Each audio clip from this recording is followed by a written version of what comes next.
या या या. तुमचीच वाट बघत होतो या. अरे हा आलास, ठेव ठेव इथे ठेव. ठीक आहे. चल. काय हे एवढं सगळं कशासाठी? हो ना. कशासाठी म्हणजे काय, आजपासून आपण लग्नाच्या खरेदीला सुरुवात करतोय ना, म्हणून आणलंय हे सगळं. अहो पण तरी आणि हो, आपल्यालाही कधीतरीच हाऊसमाऊस करायला मिळते ना. ही मुलं काय त्यांचे त्यांचे प्लॅन्स करतच असतात, मग आपण का मागे राहायचं. आणि या दोन्ही घरातलं हे शेवटचं कार्य आहे ना. अगदी खरंय नूतन ताई. आणि मागच्या लग्नात तशी हाऊस मौस नाही करता आली.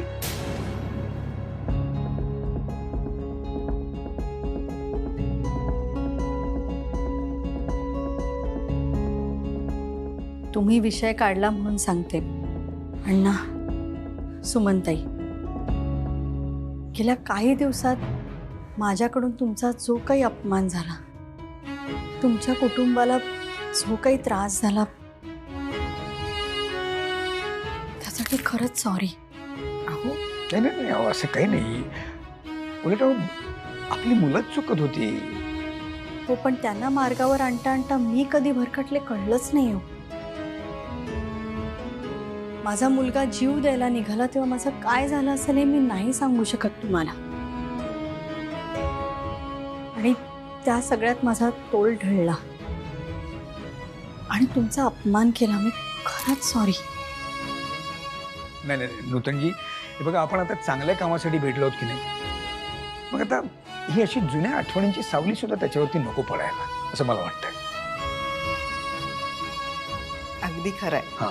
झालं गेलं विसरून जाऊया. हा. आणि खरं सांगू का, मला एका गोष्टीचा अतिशय आनंद होतोय की तुमच्यातला आणि वेदांतरावांमधला दुरावा मिटला. म्हणजे मी त्यांना सतत सांगत होतो की तुम्ही असं काही करू नका की ज्यामुळे तुमच्या आईच्या मनावरती कायमचा आघात होईल आणि त्या कायमच्या दुरावल्या जातील. अण्णा, असं कसं होईल? आईची माया सर्वव्यापी असते असं म्हणतात ना. आई सगळ्या चुका पोटात घेते. नूतननी मुलांच्या चुका पोटात घेतल्या आणि मुलांनी नूतनच्या चुका पोटात घेतल्या. आणि खरं सांगू का, प्रेमाची आणि मायेची नाती अशी तुटत नसतात, हो, दुरावत नसतात. हो हो, खरंय खरंय, अगदी खरंय. नाही पण मला असं वाटतं की म्हणून नात्यांना कधी गृहीत धरू नये. म्हणजे त्यांना असं खूप छान असं रुजवावं लागतं, जपावं लागतं, एखाद्या रोपासारखं, नाही का? खरं आहे अण्णा. आणि आपली माणसं दूर गेली ना की त्यांची किंमत कळते ना, तसंच काहीसं झालं हो माझं. मी काय म्हणते नूतन ताई, आता जे झालं ते झालं, गेलं ते. आता नव्याने सुरुवात करूया, छान सुरुवात. हो, बसा ना, तुम्ही दोघे उभ्याच आहात. हो हो, या प्लीज. बसा, या बसा बसा बसा. मी चहा करते. आरती, एक मिनिट. अण्णा, लग्नाची बोलणी सुरू करण्याच्या आधी एक सांगते. आरती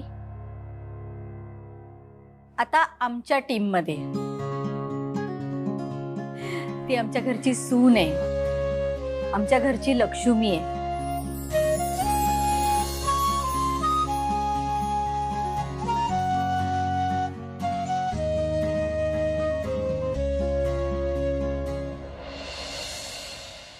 बरं अमूल्या, मी कालच बघून आले, पाठारे रोडवर आहे ना एक नवीन साडीचं दुकान उघडलंय.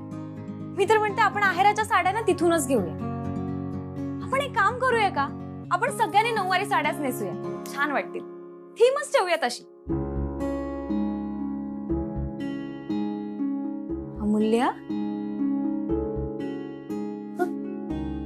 काय झालं?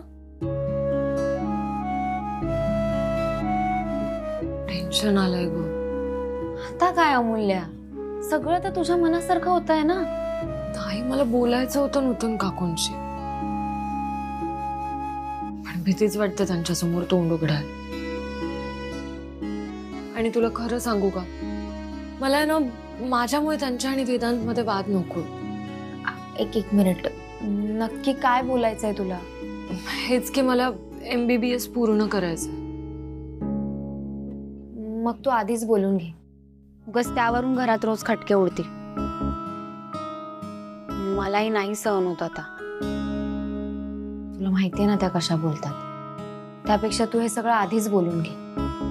ताई पण म्हणजे उद्धटपणाचं किंवा आगाऊपणाचं नाही ना वाटणार. ठामपणे बोल, पण प्रेमाने बोल. ऐकतील त्या. आणि नाही म्हणाल्या तर? नाही म्हणाल्या तर मग आपण अण्णांना आणि वेदांतला सांगू त्यांच्याशी बोलायला.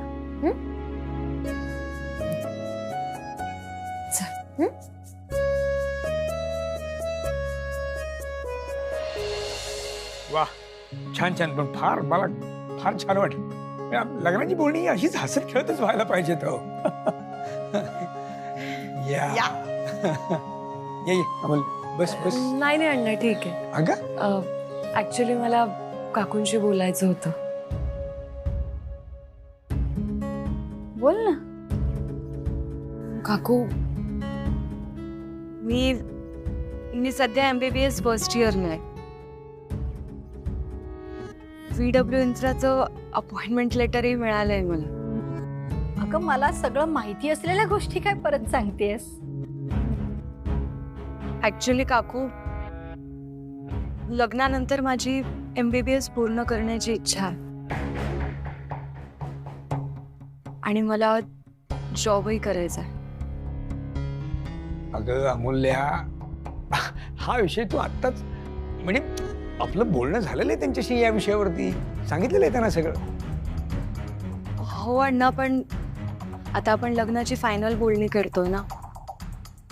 मग त्यामध्ये जसं लग्न कुठे करायचं, कसं करायचं, हे महत्वाचे विषय आहेत. तसंच तर लग्नानंतर काय करायचं हा सुद्धा महत्वाचा विषय. एक मिनिट, मला जरा नीट समजून घेऊ देत. लग्न झाल्यानंतर तू कॉलेजला जाणार, तू ऑफिसला जाणार, मग घरच्या जबाबदाऱ्यांचं काय? त्या सुद्धा नीट पार पाडेन मी. असं शक्य आहे अमूल्य? काकू, मी जर तुमची मुलगी असते आणि शिकत असते तेव्हा मी घरची जेवढी कामं केली असती तेवढीच मी आत्ता पण करेन. अमूल्य, मुलीच्या जबाबदाऱ्यांमध्ये आणि सुनेच्या जबाबदाऱ्यांमध्ये खूप फरक असतो. नूतन, हा विषय आत्ता नको. यावर सविस्तर बोलू नंतर. कधी? लग्न झाल्यावर? अगं अमूल्य, हे सगळं बोलणं खूप सोपं आहे, पण करणं खूप कठीण आहे. अशक्यच आहे असं समजणं. काकू, पण माझी खात्री आहे हे सगळं तू शक्य करून दाखवशील. सगळ्या जबाबदाऱ्या व्यवस्थित पार पाडशील, माझी खात्री आहे.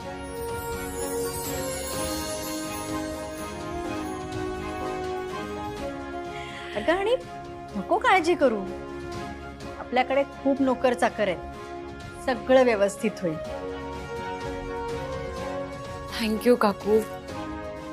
Thank you so much. सुखी राहा. आजी.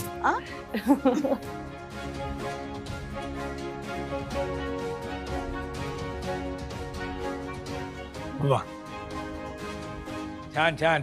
चला तोंड गोड करूया. आरती घेऊन. मी पेढे आणते.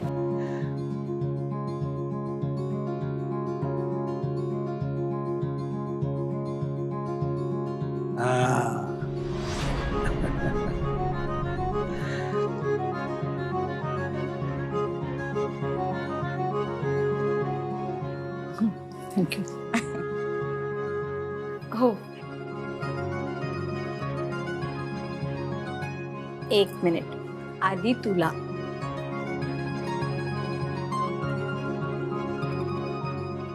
तुला आधी तुला.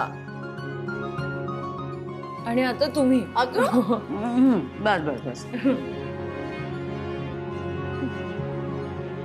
बरं चला निघतो आता आम्ही, नाही तर इथेच गप्पा मारत बसू. बरीच तयारी व्हायची आहे. नूतन काकू, आज मी इथेच राहिले तर चालेल का? का अमूल्य बरोबर गॉसिप करायचंय? ठीक आहे, राहा तू आज इथेच. बरं आम्ही येतो. अच्छा येतो. चल.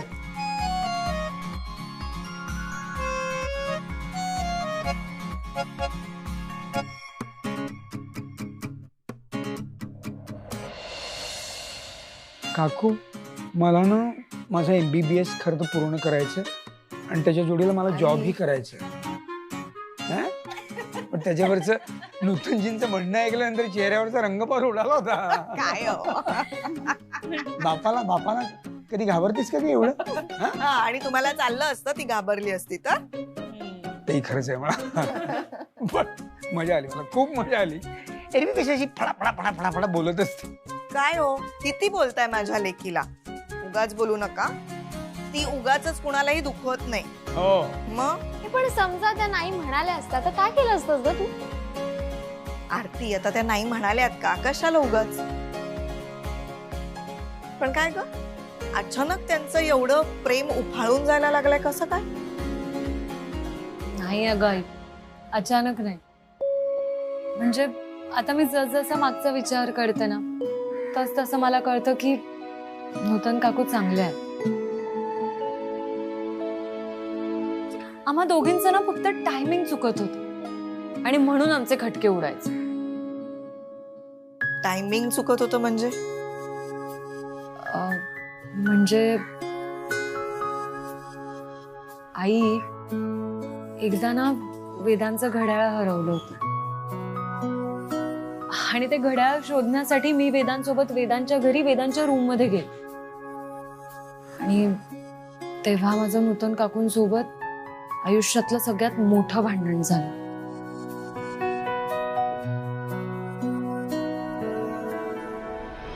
बरोबर ओळखलत तुम्ही, अगदी बरोबर बोल. हेच करायला येतो आम्ही ऑफिस मध्ये, बेडरूम मध्ये आणि आणखी भरपूर ठिकाणी. मी सांगे ना तुम्हाला, पण मला तुमची कमाल वाटते. अशाच वेळेला बरोबर कशा काय येता हो तुम्ही? पण ठीक आहे, आता ना तुम्ही आता या गोष्टीची सवय करून घ्या, कारण तुमचा मुलगा माझ्या नादाला लागलाय. हो ना सासूबाई? तुम्हाला काय वाटलं की मागे तुम्ही ताईला वाटेल ते बोललात, तिने ऐकून घेतलं, तसं मी सुद्धा ऐकून घे. सासूबाई हो, तुम्हाला काय मी गरीब गाय वाटले का? सासूबाई मी गरीब गाय नाहीये, मी मारकुटी गाय, शिंगच मारते. सांभाळून ना जरा. मला वाटलंच होतं तू अशीच असणार. हो सासूबाई असून तुम्ही मला पूर्णपणे ओळखलंच कुठे? तुम्हाला वाटतंय ना त्याच्यापेक्षा 10 पटे मी. आता हेच बघा ना, ज्या वेदांत वानखेडेला आयुष्यात लग्नच करायचं नव्हतं त्याला माझ्या नादाला लावलं. ह्याने तुम्ही लक्षात घ्यायला पाहिजे की अमूल्य चीज क्या आहे.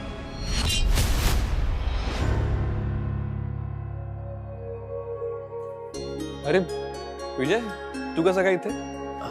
सर नूतन मॅडमनी बोलवलं होतं. अच्छा सर हे विजय इकडे दे. आणि तू गेलास तरी चालेल. आणि हो साखरपुड्याला यायचंय. हो मॅडम, नक्की. सर काही मदत लागली तर सांगा ना.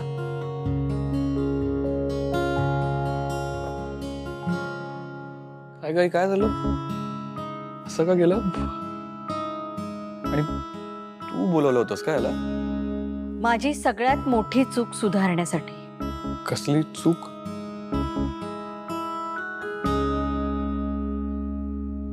वेदांत, अमूल्याला मी तुमच्या सगळ्यांच्या चुका दाखवून दिल्या आणि मोठ्या मनाने तिने त्या मान्य सुद्धा केल्या. पण प्रत्येक वेळी तुम्हीच चुकलात असं दाखवून मी माझी जबाबदारी तर झटकू शकत नाही ना. आणि तुम्हाला दोष देता देता अनावधानाने मी कधी भरकटले कळलंच नाही अरे मला. म्हणजे हे तुझी कार्ड्स विजयला ऍक्टिव्ह करायला सांगितली होती. I am very sorry Vedant. जाऊ दे ना ग, कशाला जुने विषय. पास्ट होता तो आपला आणि आता तो संपलाय. तो आता आपल्याला कुठलाही त्रास देऊ शकत नाही. आणि ट्रस्ट मी आई, आत्ता माझ्या मनात कसलाही राग नाही. So thank you. खरंच आई, तू पर्क करतेस आता मला. फरक नाही रे, मनापासून थँक्यू सांगते. मोठ्यांनी लहानांना माफ करणं खूप सोपं असतं, पण लहानांनी मोठ्यांना माफ करण्यासाठी ना खूप मोठं मन लागतं. गेल्या वर्षभरात तू तुझ्या आईचं खूप वाईट रूप बघितलेस, पण वेदात माझं प्रेम खरं होतं. आई, अगं माहितीये मला, रादर आम्हा सगळ्यांना ही गोष्ट माहितीये. आणि तू आता झालं गेलं ते विसरून जा. आपण ना आपल्या आयुष्याची नव्याने सुरुवात करूया. आई, फक्त एक विचारू? पुरुषोत्तम बद्दल विचारायचंय ना? सी आई, निवृत्ती डुमरे, शारदा ठोंबरे यांचं मर्डर, पुरुषोत्तमचं, तुझं आणि बाबांचं यात असलेलं इन्व्हॉल्वमेंट, याचे काही धागेदोरे रुक्मिणीच्या हाती लागलेत. आणि ती या सगळ्याबद्दल मला सांगायला जात होती. पण आई, मला हे सगळं तिच्याकडून ऐकण्यात काहीच रस नाही. मला हे तुझ्याकडून ऐकायचंय. सो आई, प्लीज मला सांगशील काय झालं होतं? खरंच तुला जाणून घ्यायचंय? हो. मग ऐक.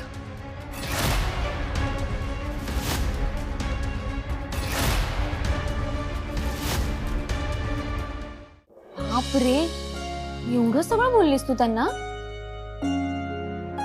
एवढं बोलायला नको होतं. म्हणजे वयाचा काही मान आहे की नाही अमूल्या? हो नाही, ती काही जाणून बुजून बोलली नाही. आणि आपली जर चूक नसेल तर फार ऐकून घ्यायचं नाही कोणाचं. हे आपणच शिकवलं ना तिला. मग हो, पण विरोध करताना टोकाचं बोलायचं नाही, विरोध शांतपणे दर्शवायचा, हे सुद्धा आपणच शिकवलंय ना. मला नसतं जमलं बाबा त्यांच्या समोर एवढं सगळं बोलायला. हे बघितलं, हे दुसरं टोक. तुम्हाला सांगू का मुलींनो, बाईला आयुष्यात सगळ्यात जास्त काय जमायला हवं? बॅलन्स. बॅलन्स साधता आला पाहिजे. म्हणजे कधी कधी फुलासारखं मऊ राहायचं, पण जर वेळ पडलीच तर वज्रासारखं कठोर होता आलं पाहिजे. हा बॅलन्स. म्हणजे फार सोसायचंही नाही, फार ताणायचंही नाही. तू आज एवढी घाबरली का होतीस? आई, अगं तेव्हा माझा या सगळ्यांशी एवढा संबंध नव्हता ना, आणि ती माझी माणसं नव्हती. तेव्हा मला काय वाटायचं माहितीये का, की समोरच्याला निरुत्तर करणं म्हणजे हुशार. पण आता मला कळलं की आपल्या माणसांना बोलतं करणं, आपल्याला जे हवंय ते ठामपणे मांडणं आणि तरीही सगळ्यांचं मन जपणं, हे खरं स्किल. Very good. हे जे जमलंय ना, हे आयुष्यभर जमायला हवं. तरच माणसाला आपल्या आयुष्यातली नाती टिकवता येतात. आणि मला खात्री आहे तू ही नाती नक्की टिकवशील.